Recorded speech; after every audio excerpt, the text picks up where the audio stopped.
لە هەفتەی ڕابردووە باسم لەوە کرد کە لە جیاتی ئەوەی لەعنەت لەو تاریکیە بکەین بین مۆمێ داگیرسێنی.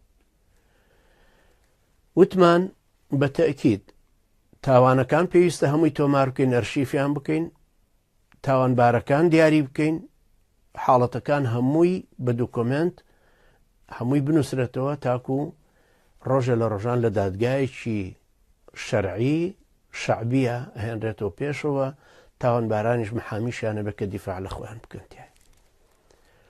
بەڵام ئێستا باسەکەمان لەسەر ئەوە بوو کە بەدیلمان چییە؟ لە هەفتەی ڕابردووە ئیشارەتم بەوەدا کە ئەبێ گەیشت بینە ئەو قەناعەتەکە بزاوتی نەتەوایەتی کوردی لە باشووری کوردستانە پووکایە، ئەبێ بگەڕین بۆ ئەڵتەرناتیڤەکەمان، بۆ بەدیل.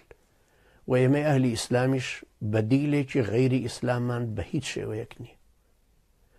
بەڵام ئەم ئیسلامە کە مەدارسی زۆری هەیە و ڕاو بۆ چوونی جودا و پێناسەی جودای هەیە، کۆمەڵی جوداشیان هەیە، خەڵکی لێمانە پرسنەوە بەڵام کام ئیسلامی و چۆن؟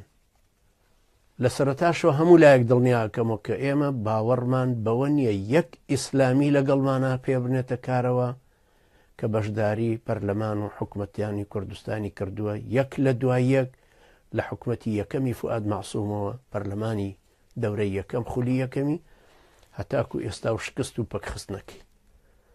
چونکە ئەوانە بە شێوەیەکی گشتی ئیسلامیەکانەڵێم، ئەوانە ئیسلامەکەیان دۆڕاند و کوردایەتیشیان نەبردەوە، مزگەوتیان دۆڕاند و دەستگاکانی ئیدارەی دەوڵەت و ئاراستەکردنی کۆمەڵگەیان نەبردەوە، بانگەوازەکەیان دۆڕاند و ئیدارەی سیاسی ناوچەکەیان نەبردەوە.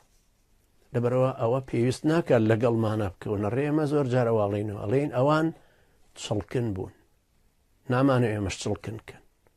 نمونەیەکی شمە ناوتم ئارام قادر کە زۆری بازبازیان کردو ئێستا لە لای بەرهەم ساڵح گیراوەتەوە، ئەوە زۆر چڵکن بووە.